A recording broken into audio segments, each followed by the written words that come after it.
Stop looking for love. Stop craving acceptance. Stop now. You were taught that love is the final goal. But that is the most dangerous lie society ever told you. Your emotional attachment is not a virtue. It is your most fatal weakness. It is the rope the world uses to strangle you. This rope is not woven with hatred, but with your need.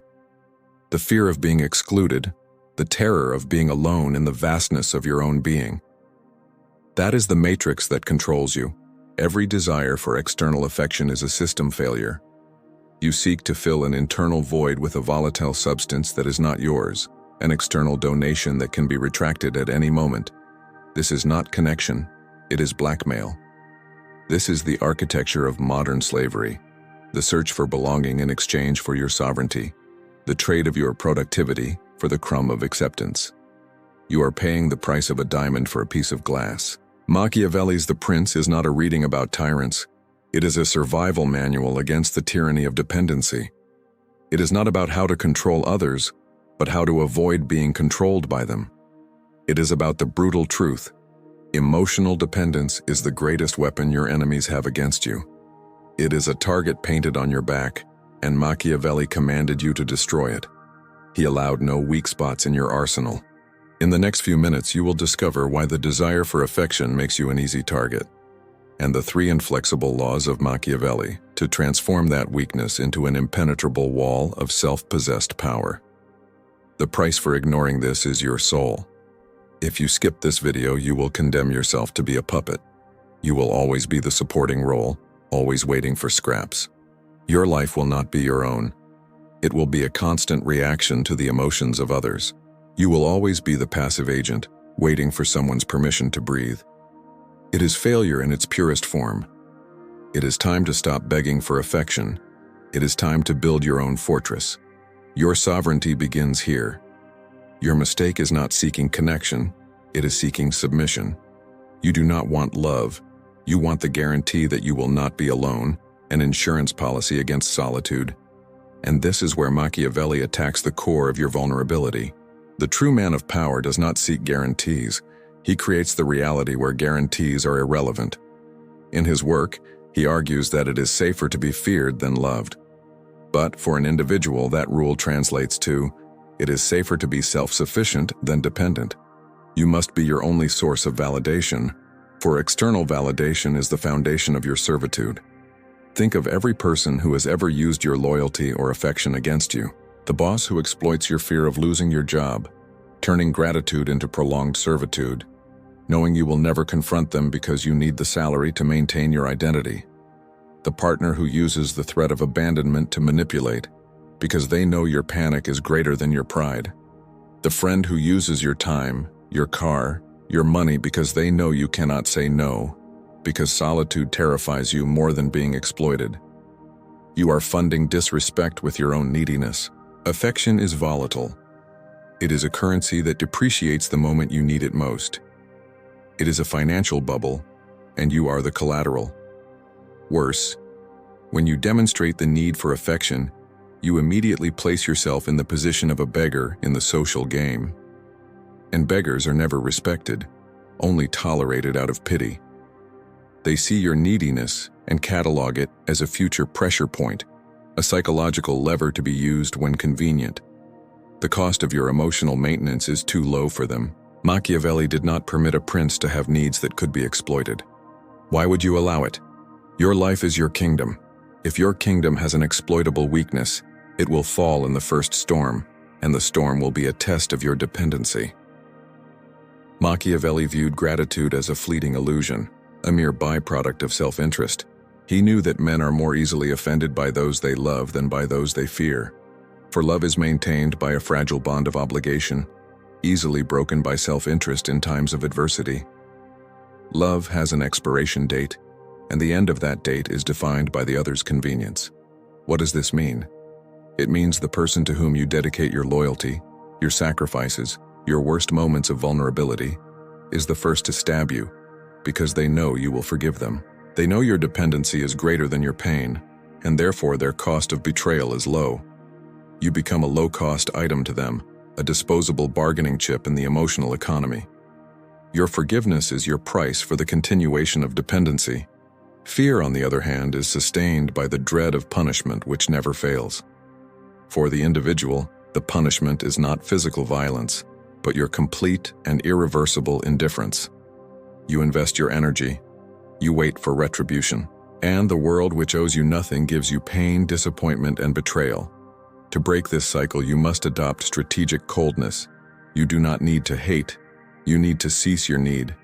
You need to break the chain of gratitude and replace it with the solidity of self-sufficiency. And the path begins with the first inflexible law of Machiavelli, the foundation of your unreachability. Machiavelli was not talking about the fear your enemy feels. He was talking about the fear you feel of being alone. It is this fear, this aversion to the void, that makes you predictable, exploitable, and ultimately, dispensable. Your emotional predictability is your weakest point, the master key that opens all your gates. The prince who exposes himself to the coup de grace for loneliness is a dead prince. Your mission is to create a world where you are the only pillar of your life. Machiavelli teaches us never to trust fortune, in this case, the goodwill of others. Love is the greatest of fortunes. It can leave, grow cold, or be withdrawn as punishment at any moment without warning, without reason, purely out of whim. A true leader, or sovereign individual, does not kneel to fortune.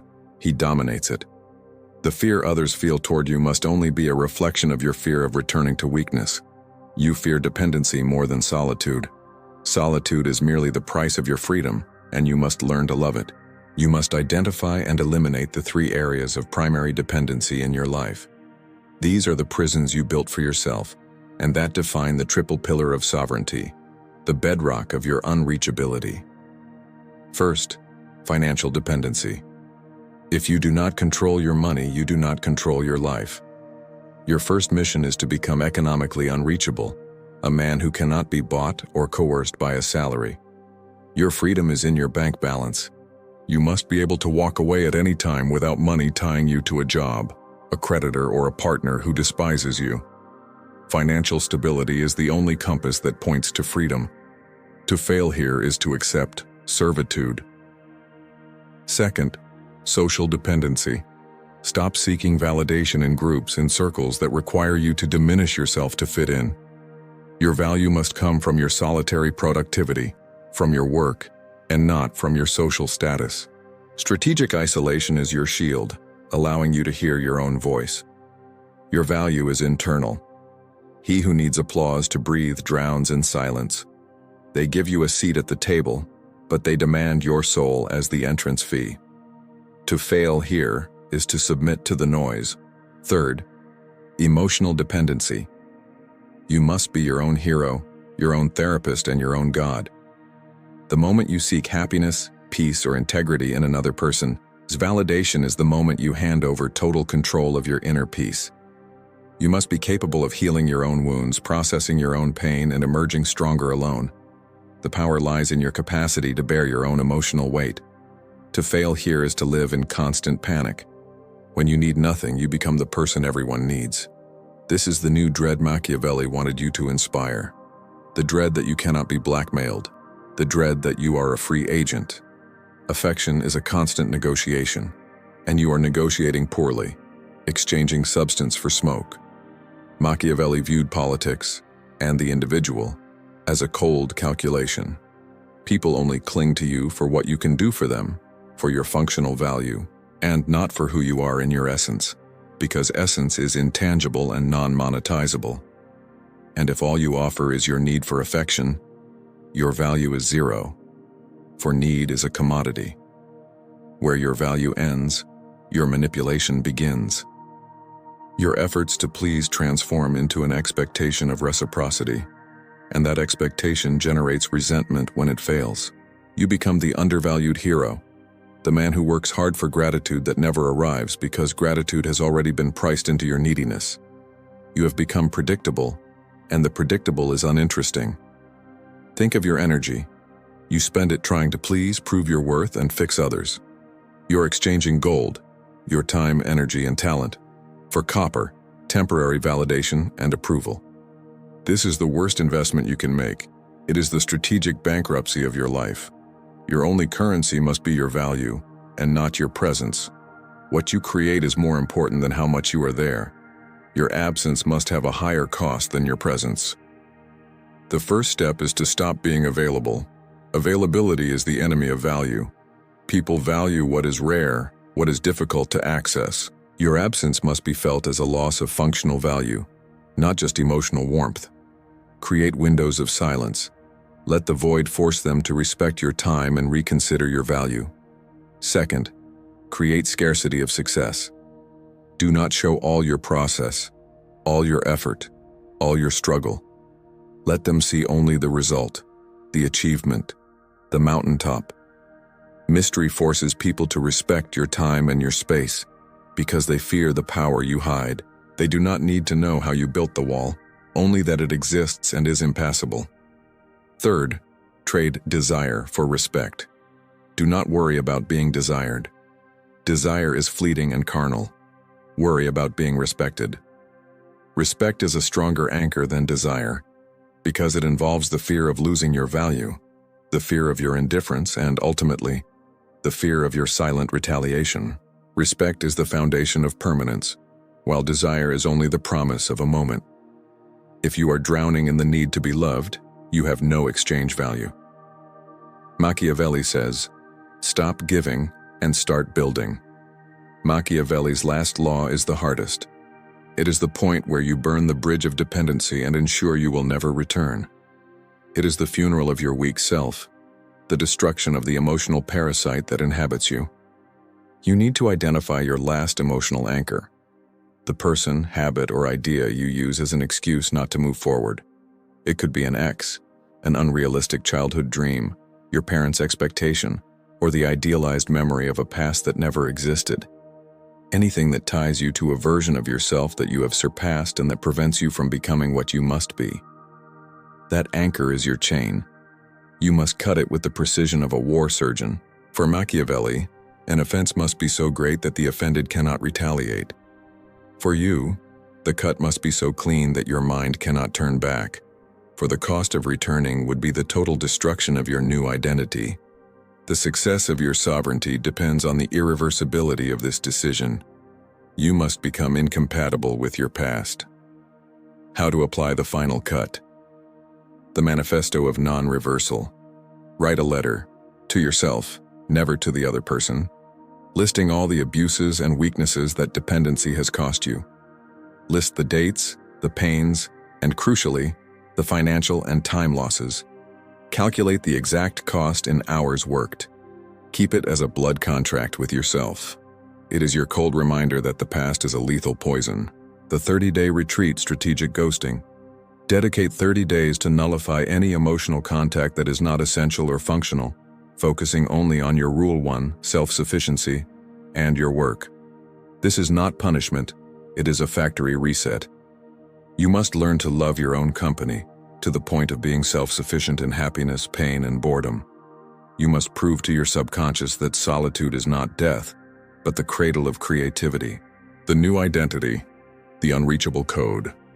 Adopt the new identity of the strategic lone wolf. You are not alone. You are selectively guarded. You are not cold. You are unreachable. Your new code of conduct does not accept neediness or external validation as currency. You become your own reference point of power, the gold standard of your own life. Machiavelli did not want you to be a monster. He wanted you to be immune to monsters. He wanted you to become the architect of your own reality, the only fixed point in a chaotic universe. Here is what most channels about power do not tell you, and it is the key to your new life. They talk about power, but they sell vulnerability. Machiavelli, Nietzsche, and even Jung agree. True power is not in being feared, but in being free. Free to choose, free to walk away, free not to react. Your non-reaction is your greatest power. You do not seek malice. You seek anti-fragility. Anti-fragility is the ability to benefit from chaos, stress, and absence. If they abandon you, you become stronger because the weight of dependency is removed. If they betray you, you become richer in experience and strategy because the illusion is broken and the truth is revealed. You are the only entity that benefits from the crisis. Because you learned to absorb the damage and convert it into fuel, your goal is not to hurt the world. It is to become so self-sufficient that the world fears the possibility of losing you. But you do not fear the possibility of losing it. Your presence becomes a rare privilege, and your absence, a strategic punishment. This is the only revenge worth taking, the revenge of becoming unreachable. If you made it this far, you have proven you are ready. You have proven you are not a sheep. To continue receiving the raw, unvarnished truth, subscribe to the channel. This proves the seed of your empire is planted. The weakness has been destroyed. The wall has been built. Now what comes after freedom? Overcoming the moral weakness that society imposed on you and ascending to real power. Your next step is to master the minds of the weak to defend yourself and convert your solitude into superiority.